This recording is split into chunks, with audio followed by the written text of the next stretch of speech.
Próximo painelista vai ser o engenheiro Guilherme Cavalcante, da LOCA, e o engenheiro Renato Viana, da Spamar. Eles, na verdade, vão fazer uma apresentação, uma demonstração em paralelo. E eu pediria que a quem tivesse alguma pergunta, algum questionamento, que comece a elaborar, porque nós queremos, nos 15, 20 minutos finais, abrir a oportunidade de todos apresentarem seus insights e seus questionamentos. Não abordamos aqui a questão de ambiente de negócio e serviços, dos novos ambientes de negócio e serviços, mas tem aqui na plateia a presença da senhora Thelma Trois, que é da comunidade Tudo sobre a IoT, que ela é uma especialista na área de negócios e serviços. E se houver alguma pergunta, podem encaminhar os panelistas, que eu vou pedir ajuda a universitários, veio especialmente de São Paulo aqui para nos prestigiar. Muito obrigado. Muito obrigado a todos. É muito difícil falar depois do Valdo Russo, porque é um espetáculo. A palestra dele já conseguiu abraçar todos os aspectos do IoT e realmente é uma enormidade. Mas eu tenho uma missão aqui, né? Então, primeira coisa, e a mais importante do IoT, é que vocês viram que ninguém vai a lugar nenhum sozinho. Então, tem um ditado antigo que diz que para você ir longe, você tem que ir com outras pessoas. Quer ir rápido, vai sozinho, mas quer ir longe, você precisa de outras pessoas. Então, a coisa mais importante que eu tenho aqui a dizer e a pedir a vocês é que eu vou tentar fazer isso, é mostrar que o IoT já está aí, já está funcionando.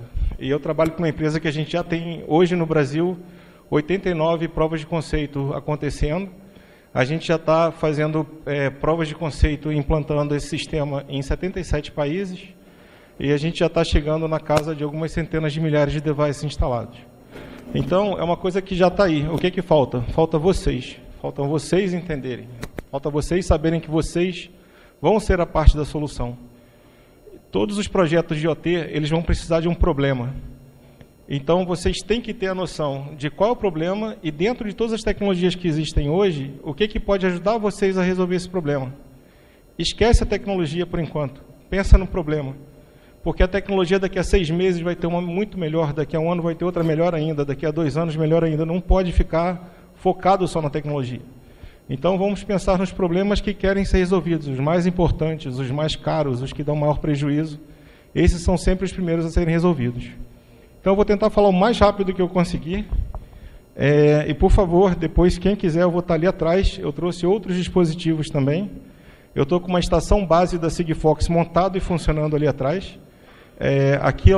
Aquela mala preta lá no fundo é uma estação móvel nossa, que a gente leva para locais remotos, onde a gente coleta num satélite, como o que o Renato vai falar daqui a pouco. Você pode transmitir de qualquer lugar do planeta. Então, ela está pronta e está transmitindo do jeito que ela está ali hoje.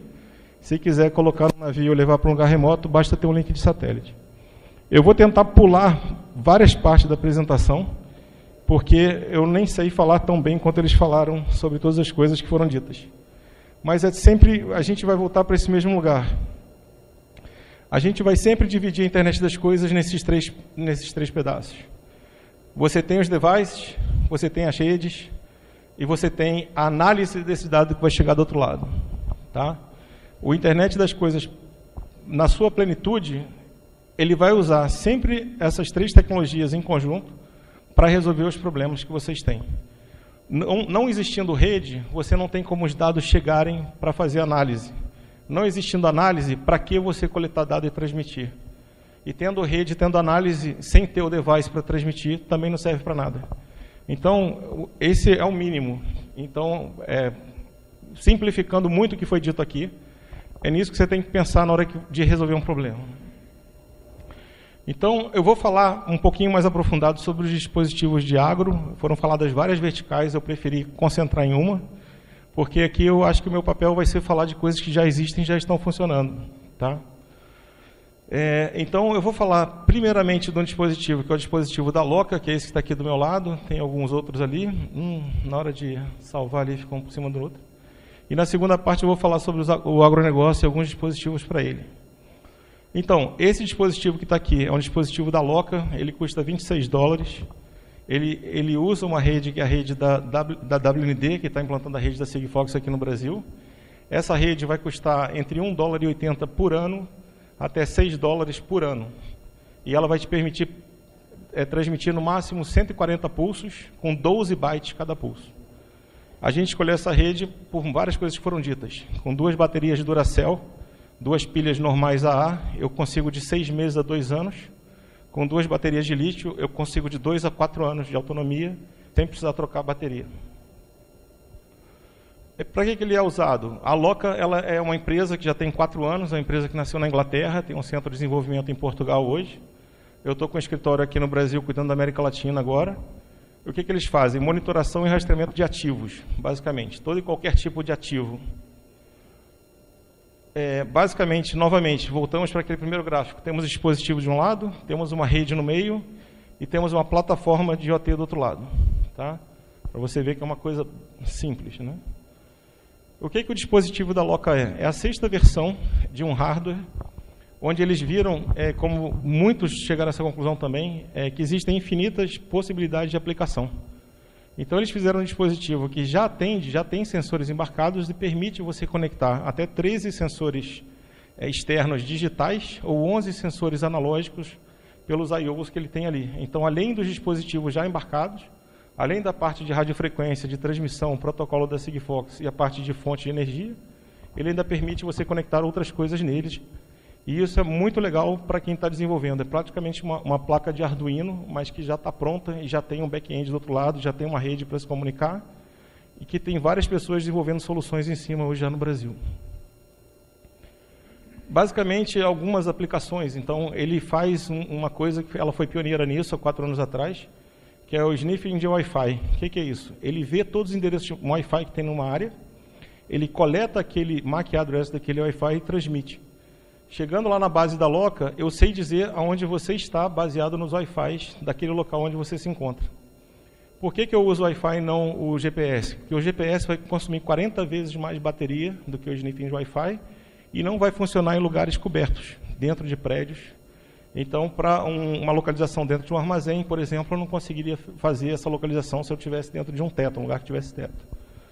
Então, a gente tem uma placa externa de GPS que a gente pode acoplar, mas hoje chega a 3 a 5% dos devices hoje usam essa placa de GPS por causa dessa funcionalidade. Para monitorar ativos está bom demais. Eu preciso saber 2 vezes por dia que aquela minha carga, onde é que ela está, aquele meu pallet, aquela minha geladeira, onde foi parar. Basicamente, outras coisas que ele pode fazer, por exemplo, geofence. Você vai lá e escolhe no mapa a área que você quer monitorar, você faz um polígono, e você recebe um aviso, um e-mail, uma mensagem no celular dizendo que o dispositivo entrou ou saiu de uma certa área. Você pode fazer medições, por exemplo, de temperatura, de umidade e de vibração, que são sensores que já vêm embarcados nele. Então, você sabe uma abertura de porta quando ocorreu, você sabe, por exemplo, se a temperatura ou a umidade de um material explosivo ou sensível, ou uma caixa de munição, quanto tempo que ela foi exposta àquilo. E eu estou fazendo muitos trabalhos no Brasil com vacinas, né? Então a gente é um dos maiores produtores do mundo de vacinas, tanto o Butantan lá em São Paulo, quanto aqui no Rio, na Oswaldo Cruz. Só que essas vacinas, você não tem a menor ideia a temperatura que ela foi exposta quando chegou lá em Manaus, por exemplo. E isso também na área de agro é um problema. Aquela temperatura excessiva já matou todo o princípio ativo que tinha naquela vacina, está vacinando com água, né? Só que ninguém sabe. Então, esses rastreadores, além de rastrear, eles vão monitorar a temperatura ao longo de um trecho, vão armazenar essa temperatura dentro do device. Onde tiver rede para ele transmite, onde não tiver rede, ele armazena. Ao armazenar, ele pode depois baixar esses dados que estão salvos nele por Wi-Fi e você complementar lá no back-end, naquela plataforma, todos esses dados de novo. Esses seriam os usos básicos, né, e alguns dos múltiplos benefícios, né? Mas eu vou depois conversar com mais calma com quem quiser. Eu vou passar bem rapidinho, que a gente está com pouco tempo. Por que a gente escolheu a rede da Sigfox? Basicamente já foi falado bastante aqui. Todas as redes querem mais banda, mais velocidade, mais potência, mais caras, mais consumo de energia. E quando na verdade para o IoT a gente não vê que é bem por aí, né? O IoT a gente precisa de pouca banda, pouca energia e uma grande área de cobertura e que seja muito barato. Então, eles pegaram as redes que existiam, no caso da Sigfox, né? Escolheram dentro das redes que já existiam as características que interessavam, e dessas características que interessavam, eles criaram em 2009 a primeira rede da Sigfox lá na França, que depois veio a ser chamada de LPWAN, né? Low Power Wide Area Network, né? Então, ela veio meio que na contramão do crescimento das redes de 3G, 4G e 5G, né? À medida que ela não é uma rede voltada para você ter mais velocidade, mais potência, nada disso. Ela quer que você pague muito barato e esteja coberto no mundo inteiro. A Sigfox está cobrindo 60 países e eles fizeram algumas coisas bastante interessantes, por exemplo, usar a faixa não licenciada. Isso facilita demais a implantação. Não precisa fazer um projeto para cada antena que você vai colocar, tanto que eu tenho uma antena ali atrás. Uma vez por ano eu mando para a Anatel um resumo de todos os lugares onde eu coloquei a antena e pronto. É como se fosse um aparelho de Wi-Fi, você bota em qualquer lugar. Se fosse uma banda licenciada, era muito mais complicado. Você tinha que comprar a banda, tinha que ter licença, tinha que fazer teste, tinha que fazer toda uma parte documental e burocrática. E por que a gente fala que precisa de muito pouca banda? Esse gráfico aqui mostra tudo, tá? 3 bytes, eu leio aquele reloginho de água da sua casa, o reloginho de luz, de gás. Com 6 bytes eu mando uma localização de GPS completa. Com 1 byte eu mando uma abertura de porta. Com 2 bytes eu mando uma temperatura, uma leitura de umidade. Então, para que eu preciso de kbytes ou megabytes, quando, na verdade, com 12 bytes, 96 bits, eu já tenho coisa pra caramba. Então, eles falaram, não, vamos concentrar em 12 bytes, 140 pulsos por dia, que dão a cada 10 minutos, mais ou menos, e é isso que a gente vai oferecer para ter um preço muito enxuto. Cada base daquela consegue atender 1,5 milhão de estaçõezinhas remotas como essa aqui. Basicamente a rede da Sigfox, né, onde ela já está implantada. Isso aqui é um desenho esquemático de que é uma antena, um filtro e uma caixinha de sapato, que é aquela parte cinza ali. É basicamente isso. Tá? Essa antena tem 60 centímetros, pesa 300 gramas, opera na faixa de 902 MHz. Aquilo ali no meio é um LNAC, que é um filtro. Depois você tem a estação base. Ligou na energia elétrica e ligou na internet, está pronta a sua cobertura de rede. Essa antena bem localizada, numa antena alta, chega a 60 km de raio de cobertura, que é o que eu tenho conseguido lá no Mato Grosso. Então, nas cidades, não tem como escapar de você ter um adensamento espectral, ou seja, uma antena a cada 2,5 km, a cada 5 km. Por quê? Porque eu quero um leitor de água que está no subsolo daquele prédio. Eu não tenho como fazer isso se eu não tiver com um adensamento espectral muito forte. E o problema no campo, e na maior parte do Brasil também, é como é que eu conecto essa base na internet. Todas essas bases elas vão receber informação do device, o device vai mandar para a base vai mandar para a nuvem da Sigfox. Mas isso eu vou deixar para o Renato falar daqui a pouquinho, porque ele tem mais expertise lá na Spamar de como fazer essas conexões em lugares remotos.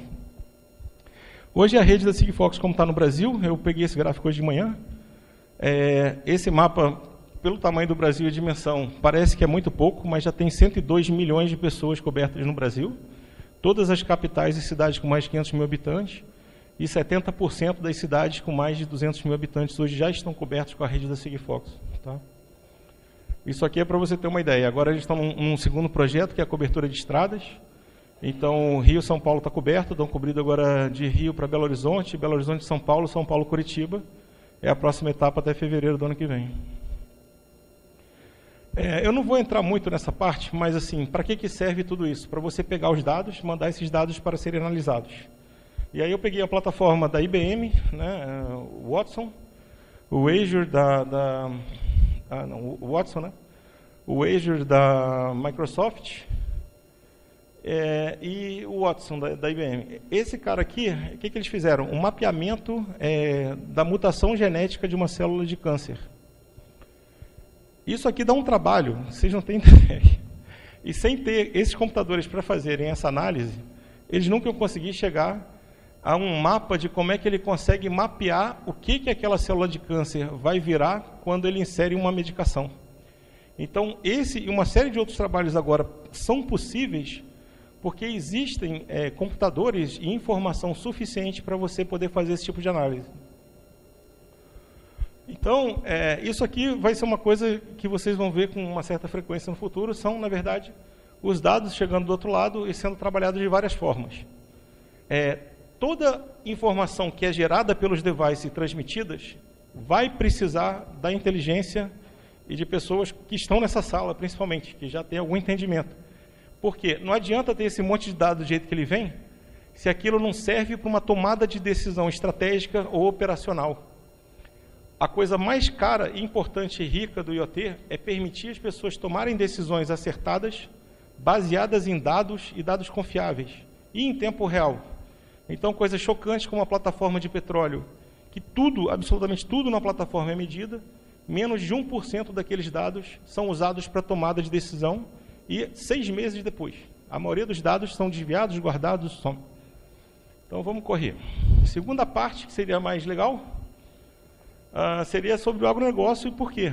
Falou aqui nas verticais estratégicas, e o agronegócio no Brasil é um absurdo. Eu fui 6 vezes ao Mato Grosso esse ano, é uma coisa linda, a gente é o maior produtor de um monte de coisa, fica entre os 4 maiores produtores de quase tudo que existe. E depois eu quase chorei quando caiu uma bomba na minha cabeça, que até hoje eu não consegui entender, que a gente faz isso tudo com 7,5% do nosso território. Pois é, então com 7,5% do nosso território produtivo, a gente já é o maior produtor, ou fica entre os 4 ou 5 maiores produtores de quase tudo isso aqui. Imagina quando a gente tiver logística, tecnologia, saber irrigar, etc. Irrigar, então, é um capítulo à parte. 70% de toda a água doce do planeta é gasta para irrigação. Então, as pessoas irrigam como se aquilo fosse tudo o mesmo tipo de terra, como se fosse o mesmo tipo de planta. Cada pedaço daquele, que eles chamam de talhão, consome a água de uma maneira diferente, tem uma composição da terra de uma maneira diferente. Quando eles estudam isso, eles começam a analisar quanto de fato precisa de água em cada parte. Mas aí, para correr, é basicamente isso que a gente quer fazer. Se você conseguir conectar esses devices, ele sabe quanto de umidade tem na água, ele sabe exatamente quando e quanto de água ele vai precisar. Quando um trator daqueles entra para fazer uma colheita e a folha está molhada, aquela folha vira uma maçaroca, que é quase um cimento, que se agarra nas lâminas e para toda a operação. Então, saber se a folha está molhada ou não, para eles é fundamental. Às vezes está no meio da colheita, eles param porque viram que tem uma nuvem lá no horizonte e pode parar tudo. Eu estou fazendo outro projeto interessantíssimo aqui no Brasil, que é para monitoração de pragas. Eles estão monitorando as pragas no campo. Hoje, como é que é feito? O cara bota uma garrafinha com feromônio, vai um cara de moto, dá uma olhadinha lá, pô, não tem praga, beleza. Aí no outro dia ele vai, no terceiro ele não vai, no quinto ele dormiu, no sexto ele foi namorar, e daqui a pouco está tudo coberto de praga e ninguém sabe por quê. A gente está fazendo equipamentos que vão saber que entrou uma praga dentro daquela garrafa na hora que ela entrou. A gente vai cruzar isso com a informação de temperatura e direção do vento, e vai começar a fazer previsões de quando e por que aquela praga ataca. Em vez de você despejar 9 camadas de defensivo agrícola em cima de uma produção de soja, por exemplo, talvez você não precise derramar nenhuma. Se você já souber que aquela praga só vai atacar em certa temperatura ou umidade, ou em certo vento, ou se alguma outra propriedade perto teve aquela praga. Com isso, você pode economizar muito dinheiro e a saúde da população também. Tudo com a tecnologia, né? O maior problema do Brasil, para mim, é esse aqui, é a logística. Né? Você tem que pegar esse grão que é produzido lá no Mato Grosso e trazer até Santos. É 2 a 3 vezes mais caro do que fazer isso nos Estados Unidos pela mesma distância. Né? Eles jogam nas barcaças do Mississippi, desce a menos de $100, né? Para 1.500 quilômetros. Aqui a gente chega a 300, $350. Isso quando não descarrilha tudo, que nem no mês passado o trem saiu perderam a produção danada. Então, eles se juntaram, estão fazendo agora um porto lá em Nova Canaã, aqui embaixo. Está ficando pronto. Basicamente, uma barcaça dessa carrega um monte de caminhão, né, de soja, cada barcaça, então eles vão puxando de 4 a 6 barcaças de uma vez. É uma economia absurda, porque ainda por cima é corrente abaixo. Então, o cara, com um pouquinho de energia, faz toda aquela soja chegar lá em Santarém, lá ele faz o transbordo, e Santarém já está muito mais perto dos Estados Unidos e da Europa, ou da China, do que sair de Santos. Então, esse é um projeto muito bacana que estão tocando lá, 700 milhões.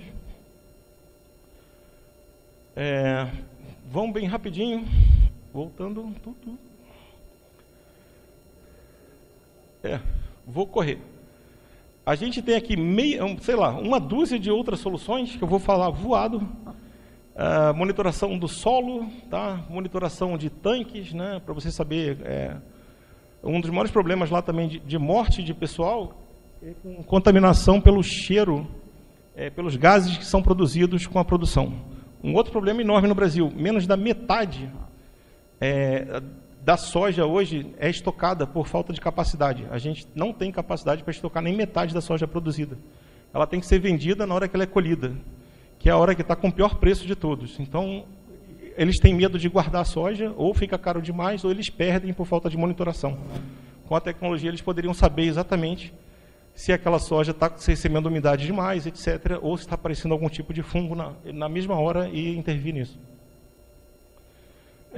Tanques, né, de todos os tipos, monitoração de localização, geolocalização dos tratores. Esse aqui é um device feito no Brasil, tá? Já feito no Espírito Santo, é um device de IoT, que isso aqui o que é? Ele é um orímetro digital híbrido que serve para qualquer coisa. O que ele faz? Ele bota isso aqui colado em cima de qualquer motor, qualquer solução legada que exista, sem conexão nenhuma com nada. Ele colado no motor, ele sabe que horas que o motor ligou, que horas que ele desligou. Com isso ele sabe o MTBF, quanto de gasolina ele consumiu, se aquele motor está esquentando demais ou se ele está vibrando demais. Está vibrando demais, vai parar. Está esquentando demais, vai parar. Então ele intervém antes. Localização de ativos, aí nada de braçada. Existem outros também, como esse aqui que é o Oyster australiano. Tem esse aqui que eu gosto muito, que é o Libelium. O Libelium, ele fez o quê? Ele fez uma caixinha que tem uma anteninha. E hoje ele já encaixa 180 sensores diferentes, para tudo que você imaginar. Daquela caixinha sai aquele monte de cabinho ali embaixo que serve para tudo, até para saber se tem radiação, temperatura, qualidade do ar, etc. E coisas para a área de saúde também, né? Então, aqui já entrando um pouco na área de saúde, você pega aquela plaquinha ali, pode monitorar praticamente... Aquilo é quase um hospital portátil, você monitora um ser humano inteiro dali, puxando devices conectados àquela caixinha e aquilo sendo transmitido também. Então a Loca também ajuda nisso. Psyu, aqui está quente pra caramba, entendeu? Já morreu todo o meu princípio ativo que tinha aqui dentro. Aquele exame de sangue já foi para o brejo, entendeu? Então, você tendo um Loca acoplado num lugar desse, você tem como saber essa informação. Bom, eu ia falar um pouco de defesa, mas já falaram pra caramba. Eu vou dar para o Renato o microfone. E o Renato vai falar agora como é que a gente conecta isso tudo. Eu vou pedir para mudar a apresentação. Obrigado.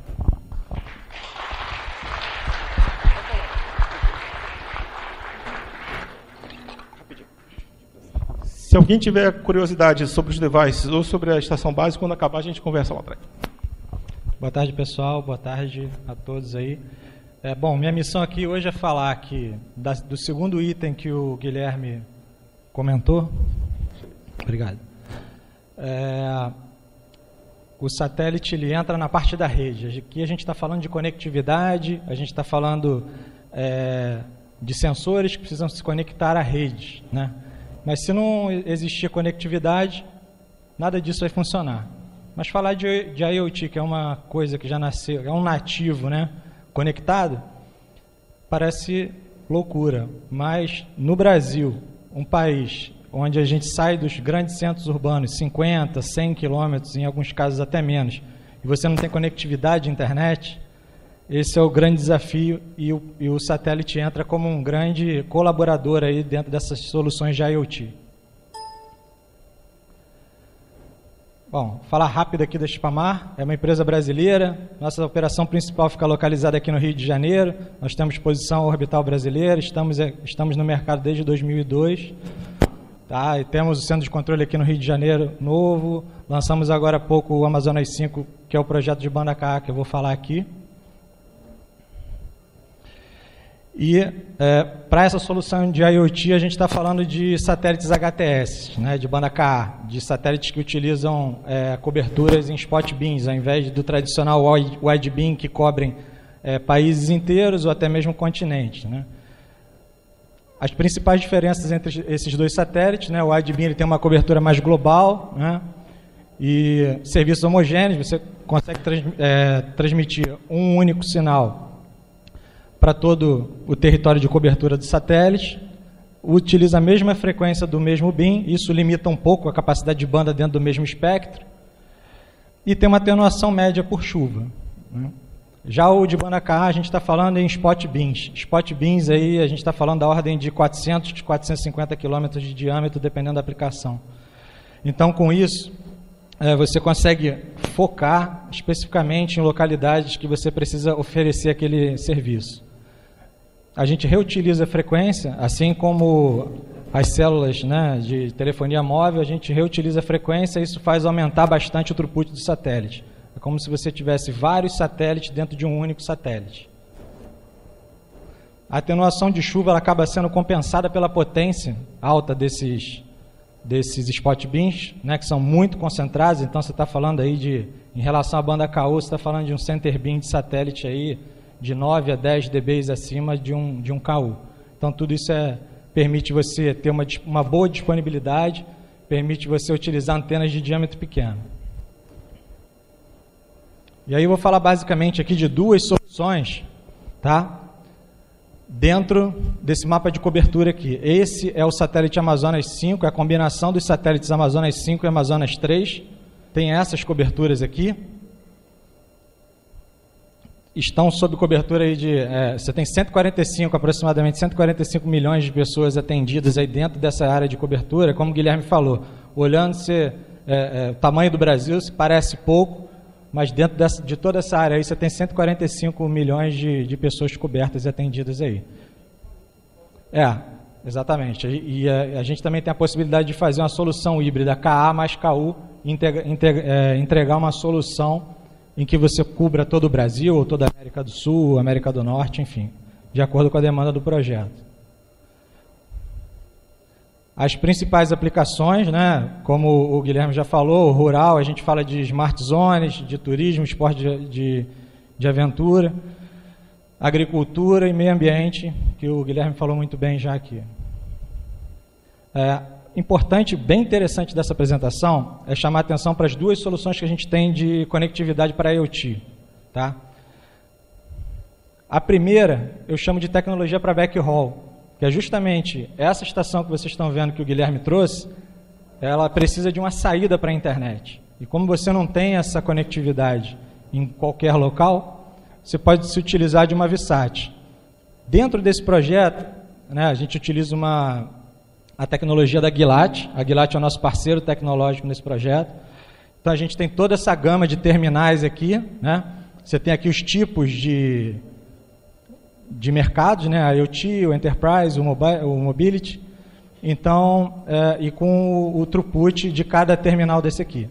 Estamos falando para o IoT, especificamente do Scorpio e o Gemini. Ok?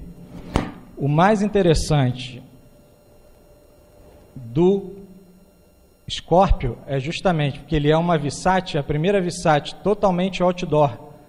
Então isso já elimina aquela preocupação com os cabos de TX, RX, manutenção de IDU, ADU. É uma única unidade, é uma única unidade em que você sai um cabo ali Power over Ethernet e ele faz a alimentação, a comunicação, tudo em uma antena pequena de 74 centímetros.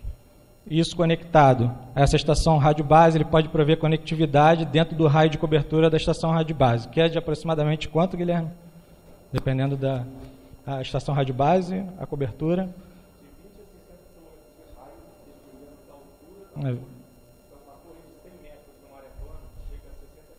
Então, 60 quilômetros aí, utilizando um equipamento bem simples, como backhaul. A segunda tecnologia, essa é bem interessante, e se encaixa muito bem dentro do que o Guilherme falou, dos 12 bytes, do baixo throughput.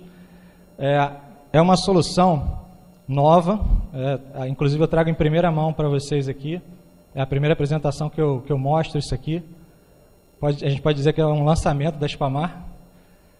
São os terminais da HiSky. A HiSky desenvolveu com a Spamar essa solução em que se tratam de 2 terminais, em que esse terminal primeiro aqui, você aponta ele com o aplicativo do celular, move, ele faz o lock com satélite, está estabelecida a comunicação, você já tem conectividade. E o segundo é o que a gente chama de dinâmico, que ele ainda está em desenvolvimento e a gente tem a previsão de no primeiro Q de 2019 já estar disponível. Ele tem uma tecnologia muito parecida com as antenas dos aviões, né, que são as antenas eletrônicas, em que elas fazem o apontamento sozinho. Você não tem nenhuma intervenção. É o Phase Array. E esse terminal de mobilidade, ele é bem interessante porque ali você inclui toda a parte de RF, antena, modem, está tudo ali dentro dessa caixa aqui. Você não precisa de fonte externa, inclusive ele já tem bateria, então você pode colocar isso, por exemplo, num trator e ele ir colhendo dados a todo instante ali, full time, com esse equipamento ligado. Bem rápido e sucinto, é isso que eu tinha para dizer para vocês. Mais uma vez, obrigado.